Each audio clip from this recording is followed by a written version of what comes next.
I see every once in a while on videotape or on cable or whatever, and then how he was used in a way to do some things. I asked him, and he says, it's not, he said some things, and I'm sure I think, but I don't think he wants to do that kind of stuff personally. It's not his role, the chief, to do that. Yes. And I don't know if that continues on with that or not in Maplewood, but I just encourage you to follow through, make a data request. What are the policies? What's the contract? Particularly if the guy's being paid by grant, or whatever it may be. Anyways, that's my 2 cents. Okay, before you run. Okay. And maybe this happened after you had your conversation with Paul Schnell, Maplewood Police Chief, but he did at a Maplewood Council meeting say that he is not there to enforce their rules, because they can make up whatever rules they want and it can change from one week to the next, that he's there to enforce the laws, the statutes that are written, state statutes, and he has made that statement. Now, I've shared that statement with last night with the woman St. Paul police officer at the St. Paul schools, who has escorted me out by the direction of the board or the superintendent or the chair, that she's taken an oath to defend the Constitution and protect my rights.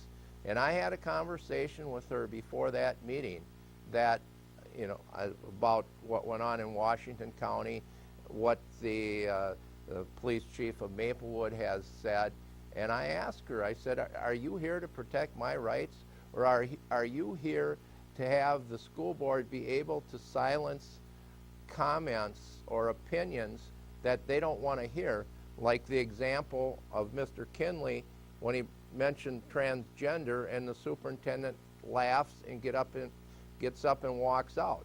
Well, in the past, I think the school district attorney told the school board, you are going to get sued if you continue to do this, or actually I could have sued them already for what they've done.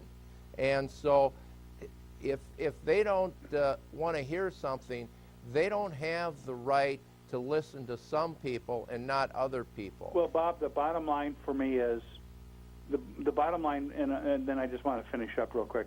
The bottom line for me is this, that no matter whatever anyone's opinion is, in a process, it should be able to be heard.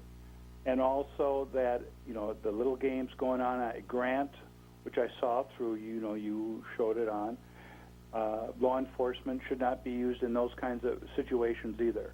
All I'm saying is that political people and our members of public bodies should not use the instrument of law enforcement to enforce rules that are not, that cops don't, law enforcement shouldn't be doing that stuff. All I'm saying, and then also to respect people's right to say. If you all of a sudden you're causing a commotion or whatever, and it can be tied to where you might be disturbing, as you know, that's a hook that they can ask to leave. But if you're just, doing whatever, I agree. No matter what you say, anybody says, law enforcement should not be used as a tool to silence people. And the same, there's the analogy of what happened in Grant, too. Anyways, that's my 2 cents, and thank you very much. And I encourage you to follow up. All right, thank you for the call. I do want to say that last Wednesday, of course, was Veterans Day, so we replayed the show because the studios were closed. I did do the show on Friday night, and that show will be what's the name of Friday night's show that I filled in for, and we'll post that on the bobzick.com, and you can find that show there. And we have another phone call. I do want to, as long as we mentioned that last